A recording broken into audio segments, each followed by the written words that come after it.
Obviously, we don't know what the future holds, but yes, there is a sense of being just for however long, we don't know how long, but being able to put down that burden and just kind of breathe a little, live a little.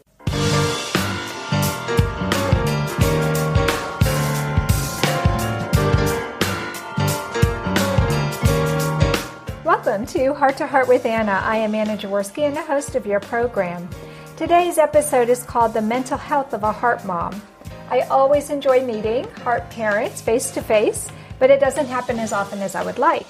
Since 1994, when my second son was born with a heart defect, I have met people from all over the globe who have children with heart defects. Today's guest is someone I know and have known for almost 2 decades, but I've only come to meet her face to face yesterday. Helen Simpson is mother to Alistair, Ellie, and Catherine. Alistair was born with hypoplastic left heart syndrome. Helen first found me because of a book of essays I had put together called The Heart of a Mother. In the book, I included my email address, and Helen took the time to write me a note. This was when the internet was young and before Facebook or Instagram. Today's program is very special because Helen and I are talking face to face. We're actually in the kitchen of the Airbnb I'm staying in Canterbury, England. So I'm very excited. Normally I use Skype to record long distance on my computer, but today I'm actually sitting in the kitchen with Helen. We've had a nice cup of tea and we are all ready to have this lovely conversation about the mental health of being a heart mom. Our patrons are in for a treat because we plan to have something special for them as well, but that will be a surprise. If you're interested in being a patron, check out our Patreon page. That's www.patreon.com, patreon.com/heart-to-heart, and sign up. For as little as $2 a month, you can be a patron and you will get certain benefits as well, depending on the tier you belong to. Now today, Helen and I will be discussing Helen's history as a heart mom and why we believe it's important for us to consider parents' mental health after a child has been diagnosed with a critical congenital heart defect. Welcome to Heart with Anna, Helen. Hello. Yeah, I'm really pleased to meet you. It's been lovely. Oh, we've had such a great time, and I can't wait to get into this topic. I want us to start by having you tell us when your son's heart defect was diagnosed. Well, when Alistair was 10 days old, he'd been signed off by the midwife. We'd had a midwife visit every day for his first 10 days, and he'd been signed off as healthy. But after this happened, during the night, he wasn't well. I was quite worried about him, and he hadn't been feeding properly over the first 10 days, but it hadn't really been picked up by the midwife. It was holiday time, and the midwife kept changing each day, so there wasn't really good continuity. And I think probably that impacted on our ability to work out the story and to see what was happening properly with Alistair. So, as I said, he was sick in the night and he hadn't actually fed. So I knew that that wasn't normal. And in the morning, he screamed in a way that really worried me. So I got David to ring the midwife, who couldn't come out, but we were directed to the GP. Actually, we should have gone to the emergency. We should have gone to A&E straight away, but we didn't. We went to the GP and we realised Alistair was very unwell. And we were directed to our local children's ward, where he was treated as an emergency. We were very lucky. There was a consultant who had experience with heart babies, so he was given prostaglandin, and that in effect saved his life because it meant that he was able to survive long enough to be blue lighted to Guy's Hospital in London, where he was treated. Right. So what I found interesting was a parallel between our stories. When we were talking yesterday, you knew way before he was diagnosed that something was wrong.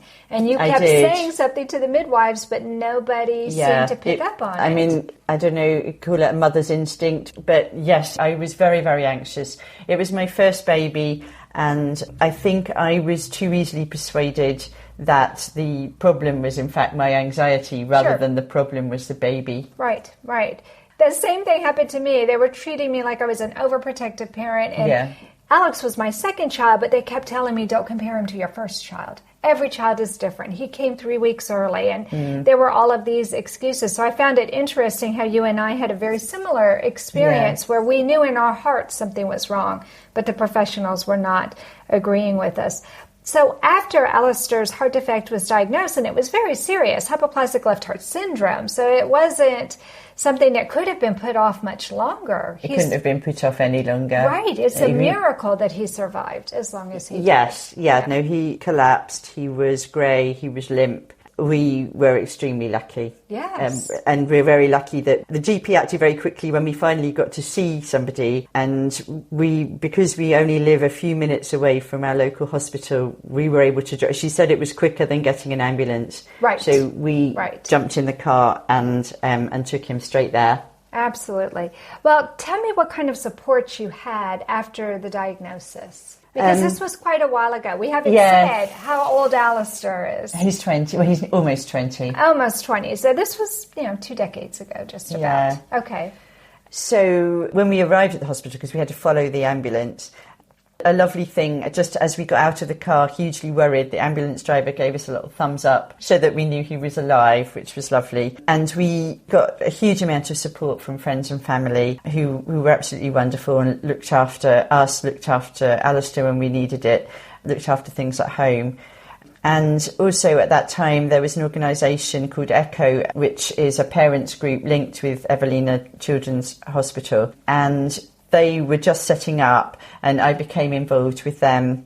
So I was able to meet some other parents that way. But at the time, we didn't have Facebook, we didn't have social media.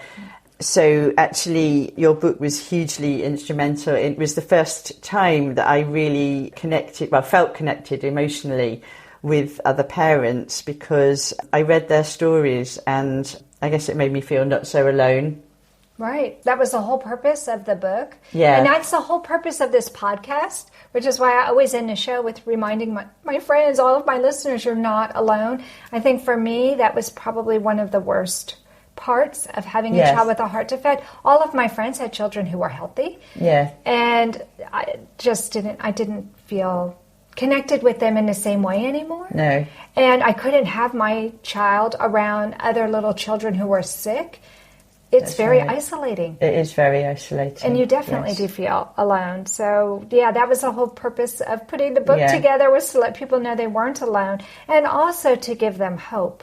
And I'd like to think that this podcast is another way that we are giving hope to people who are living with congenital heart defects, because we talk about everything. But it's so much fun for me today to talk to you. We are considered quote-unquote old moms, since our children have made it to their second decade, which is really exciting, because when our children were diagnosed, we were not given a very hopeful outlook, were we?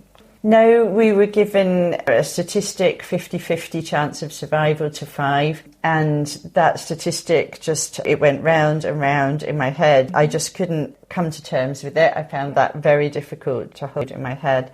And yes, the most important thing about the book, even though I did cry a lot when I read it. I cried too, Helen.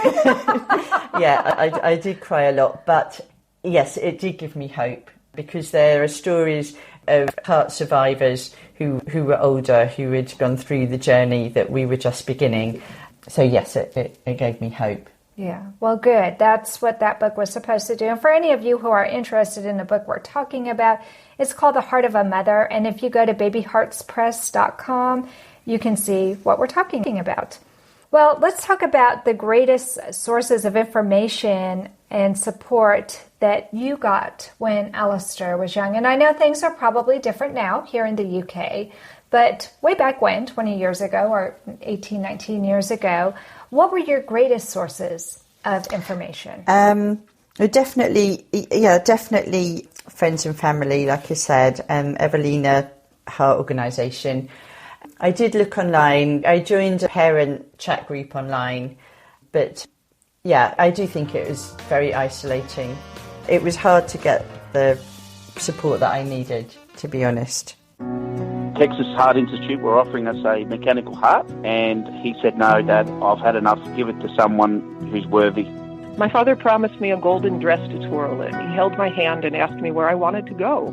Whatever strife or conflict that we experienced in our long career together was always healed by humor. Heart to Heart with Michael. Please join us every Thursday at noon Eastern as we talk with people from around the world who have experienced those most difficult moments.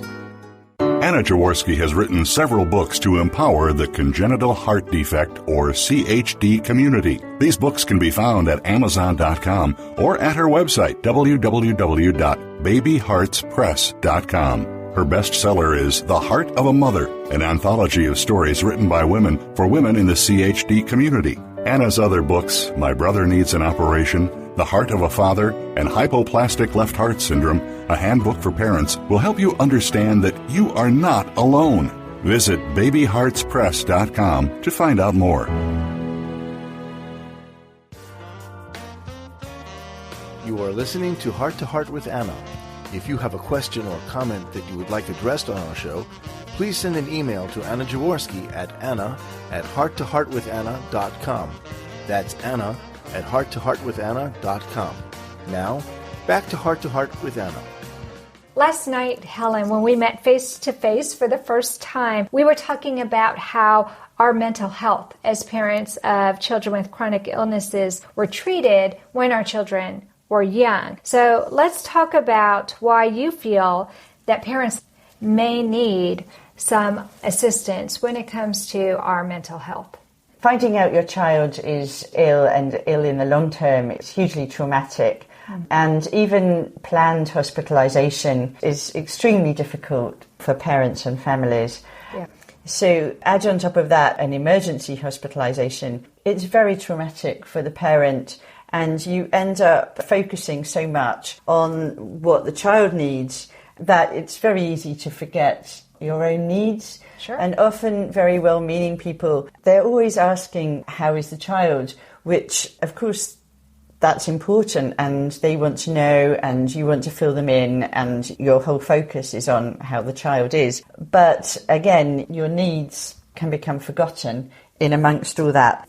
Also, not all people experience the hospital environment alike, so it's easier for some people, I think, to adapt to that environment than others. For me, it feels like a really alien environment, and especially as a mother of a young baby, I wanted to focus very much on nurturing the baby, making a cosy, friendly environment, and I experienced the hospital environment as something alien to me. Right. I can totally relate to you because I was a teacher of the deaf, and I know you were a French teacher. Yeah. We're very accustomed to a classroom setting. The hospital is not anything like a classroom setting, and it is alien. I would agree with you. I think our husbands, who are both much more scientific, maybe didn't have the same feeling that we did. I know my husband didn't because he was a nurse. So being in the hospital for him was not as traumatic as it was for me, and I think maybe you experienced the same it's kind true. of thing. My husband works in a hospital. He was quite comfortable with being there. Yeah. I mean, obviously he didn't want to be there. Obviously it was traumatic for different reasons. Right. But he did feel kind of on his home territory. Right. Whereas for me, it wasn't even necessarily that I had experienced a different work environment. It was that basically I just wanted to be at home. Well, I think as moms, and this was your first child, so I can't even imagine this happening to my first child. At least I had been a mother. When I had Alex, he was my second child. So I knew what it was like to be a mother. I knew what it was like to bond with my baby. All of those things that you dream about, that you read about. For me, it took me a long time to be able to get pregnant and have my children. It was 5 years before we had a baby, and we had been trying for a long time, and were very concerned that we had not gotten pregnant yet. With Alex, it was different because I'd already had a baby. I knew how to bond with my baby, but I knew something was wrong. And you knew something was wrong. So then going into the hospital, it's like our worst fears imagined. Because we already knew in our hearts that something was wrong, but everybody kept telling us, oh, no, they're fine. And we wanted to believe that. But being in a hospital, you're kind of slapped in the face with, no, you're right, something really is wrong.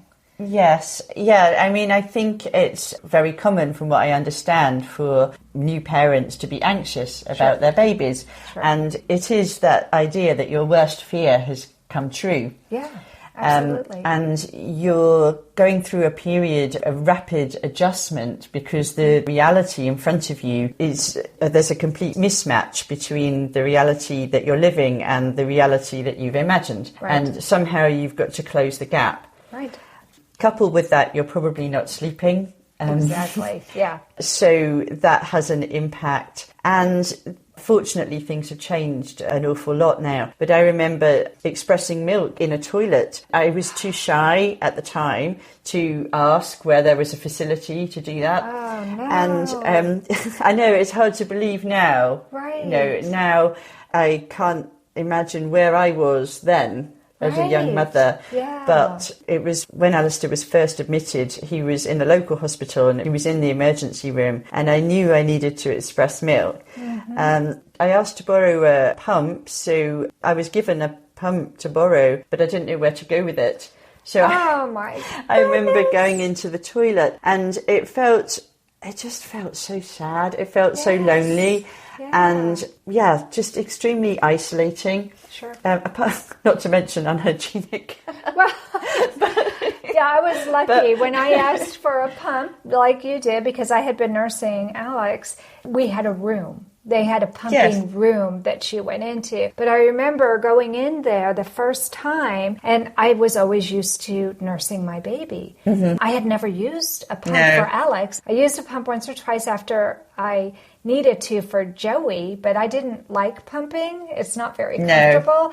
And since I was a stay-at-home mom, I didn't really have to. But I remember the first time I pumped, just weeping because I was used to the smell of the baby. Now I had brought a blanket and I was sniffing the blanket to try and help let my milk let down so that I could pump successfully, and tears were just streaming down my face because I wasn't supposed to be pumping. I was supposed to be nursing my baby. Yes. And it is a very isolating feeling. And I find it odd that we went through this, Helen, and nobody said to us, we really think you should see a counselor. Don't you find it strange that nobody really felt the need to tell us that it would be okay for us to get emotional support for what we were going through? Yes, I really hope now that things have changed a little bit. But yes, I do find it strange. I know I felt extremely anxious, and I remember looking at the notes that had been written for Alistair, and there were notes in the margin that had been written by hospital staff that said, "Mother extremely anxious." Also, mother hearing impaired, not hard of hearing, mother hearing impaired, and mother very worried, and notes like that. And I couldn't believe they were about me. And that they hadn't offered you help. No. It doesn't surprise me that they put those notes in there, because that would help anybody else coming to see the child, that they would know, oh, well, the mother is anxious. Yes. If she acts anxious with me, it's not that she doesn't trust me. It's that she's anxious. But why didn't they send somebody to help allay your fears, allay your anxiety? That's what I don't understand, because I imagine our babies can feel when we're anxious. And really, the hospital needs to treat the whole family, not just the baby. I mean, of course, the baby is of primary importance. However, we're going to be the baby's primary caregivers. And if we're in the hospital, as much as it sounds like both of us we're around the baby, and you would think that the medical staff would want to do something to reduce our anxiety.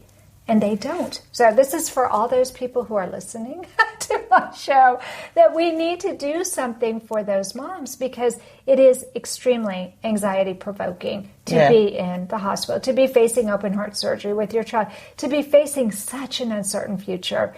I mean, I knew with Joey, my healthy child, that his future was uncertain, but I never thought about his mortality. With Alistair, with Alexander, we had no choice but to think about their mortality. No. And that's not normal. No, it's not. It's counterintuitive. And, you know, when you think if anyone brought a needle near my baby, I would want to kill that person. Sure. To protect and then, your baby. All the time when you're in the hospital environment, you're having to rationalise this fierce instinct to protect your child. Right. And tell yourself all the time, but actually, in this situation, this is what needs to be done. In this situation, this is what's got to happen. That's going to produce anxiety. Yeah. Yeah, I think we experience a lot of trauma as mothers, so, yeah. and I don't really think that it's addressed in a healthy manner for us. Instead, we're made to feel overprotective, or they're writing notes about us being anxious in their reports to one another, and we don't even know about it. So what do you think has been the most challenging situation that you have faced as a heart mom? Hard to identify the most challenging because there's quite a lot of challenge. I know, right? I definitely, the initial emergency was a big challenge. When Alistair was around 7, he was diagnosed with protein-losing enteropathy in addition to his heart condition. So yet again, we found ourselves in the consultant's room having that talk about his mortality. So that kind of triggered a lot of the anxiety that I'd had previously, and that was definitely a really big challenge. And then we were back into the situation of looking for support because although it's a known side effect of the Fontan, PLE is relatively uncommon. Right. So we were then back into looking for support for him. That was very difficult.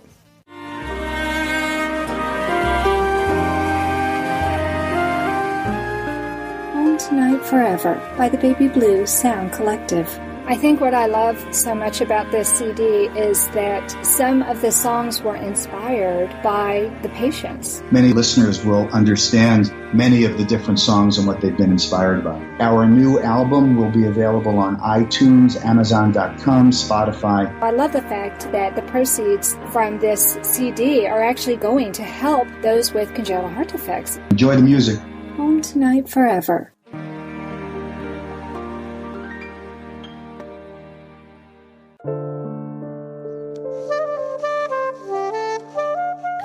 Heart to Heart with Anna is a presentation of Hearts Unite the Globe and is part of the Hug Podcast Network. Hearts Unite the Globe is a non-profit organization devoted to providing resources to the congenital heart defect community to uplift, empower, and enrich the lives of our community members. If you would like access to free resources pertaining to the CHD community, please visit our website at www.congenitalheartdefects.com for information about CHD, the hospitals that treat children with CHD, summer camps for CHD survivors, and much, much more. You were telling me yesterday when we got together that you took part in a research study at your local hospital. Can you talk to me a little bit about what that program was? Yeah, in 2017 I participated in a parent public involvement and engagement focus group, and that was up in London. It's part of a collaboration between ECHO, the parent group that I mentioned before, and South Bank University in London. And so it was basically a group of parents who got together to share their experiences, and the group was facilitated by a researcher and it was recorded. And at the same time, my daughter Ellie went with me as well, and she took part in some activities for siblings. And this research project is ongoing, so it's still active now, and it aims to look at the impact of children's heart issues on the wider family and what can be done to help.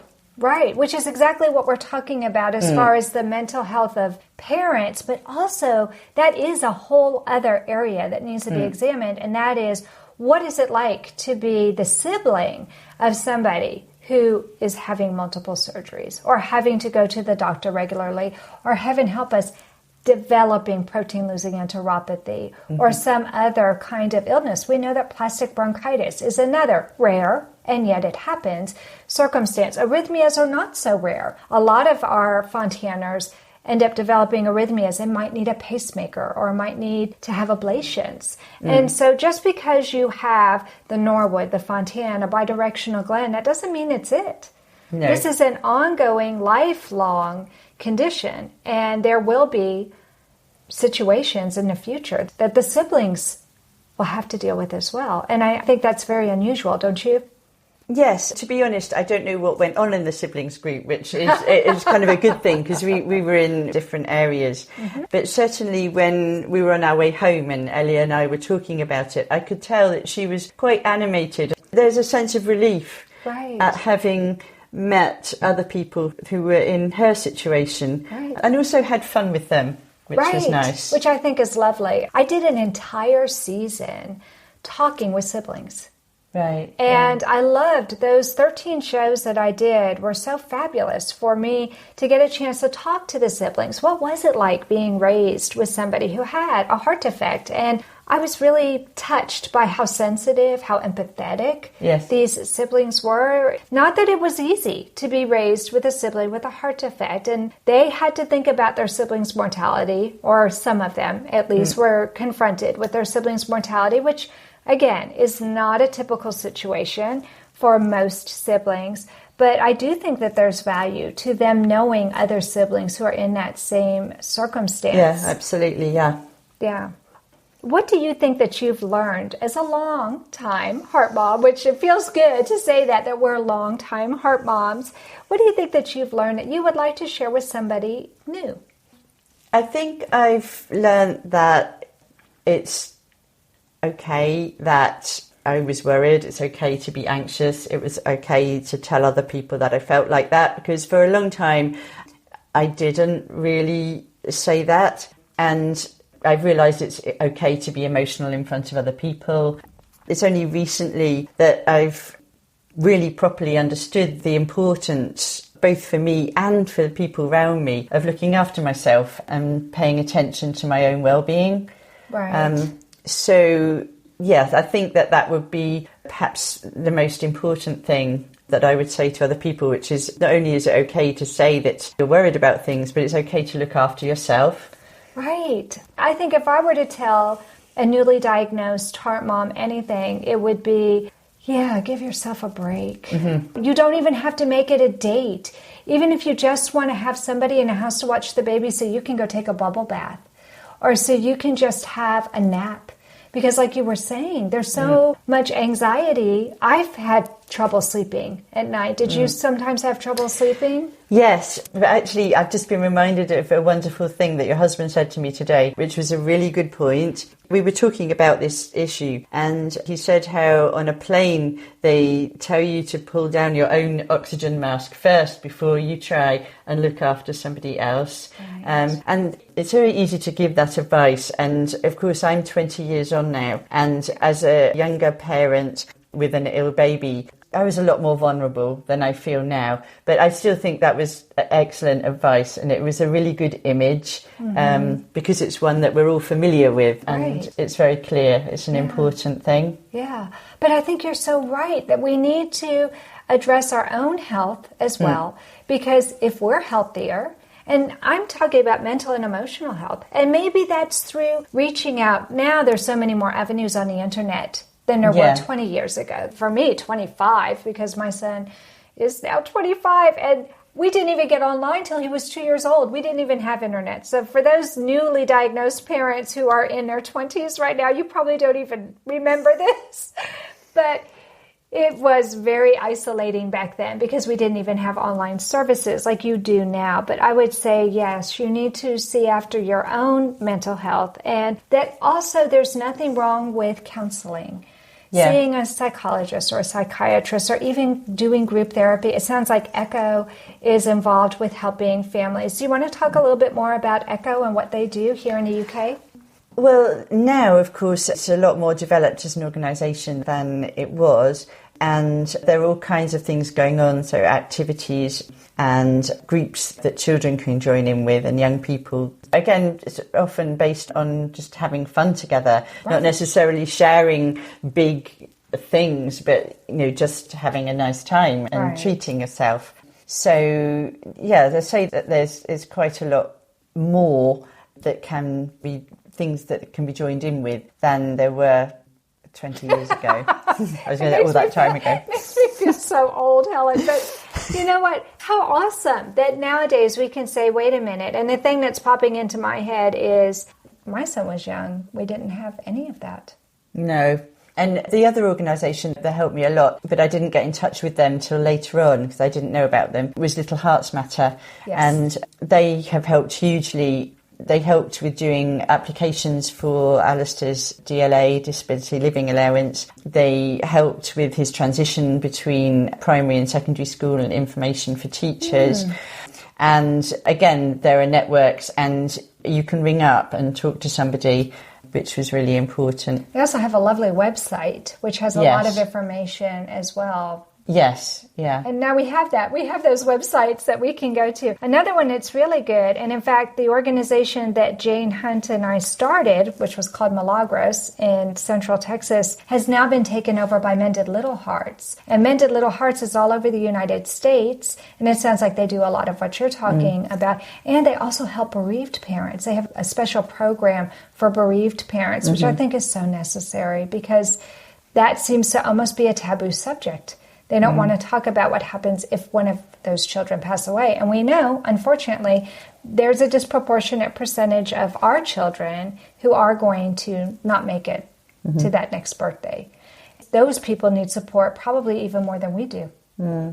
Yeah, yes. And another side of that also is understanding when you are able to dip into knowledge about other people's situations, and for your own sake you need to take a bit of time out, and that has to be up to the individual. That has to be something that the individual decides in terms of what's right for them, right? Because there are times when we're able to be with and support others and times when we're not, and that's quite normal and quite fine. I think it's easier for me now that Alex is 25 than it was when he was little, because I think it was still so fresh for me. Now it's not quite so fresh. How do you feel about that? Do you think it's a little easier for you to be supportive of other parents now that Alistair is in the university? Yes, it's certainly a bit more distant in the sense that he's been able to take on, I guess, some of the issues that we were holding for him. So there's a lot of information, so it's been quite a big journey for him going into adulthood. Gradually he's found out more about his condition and taken on his management of his own medical treatment, etc. And also learning to become his own advocate. Right. And realising sometimes that you have to fight for the treatment that you think is right for you. And fight for the system to meet your needs. So yes, in some ways, him being able to take that on is a relief to me and takes a little bit of weight out of my relationship with him so that it can be perhaps a little bit easier. Right. I feel like now I have more of an adult relationship with Alexander. Whereas before, I very much was the mama tiger, taking care of Alex and protecting him and trying to raise him to adulthood. Now that he's made it to adulthood, he goes to his appointments without me. He's taking care of himself and taking care of what needs to be done. I do feel a little bit of a sense of relief.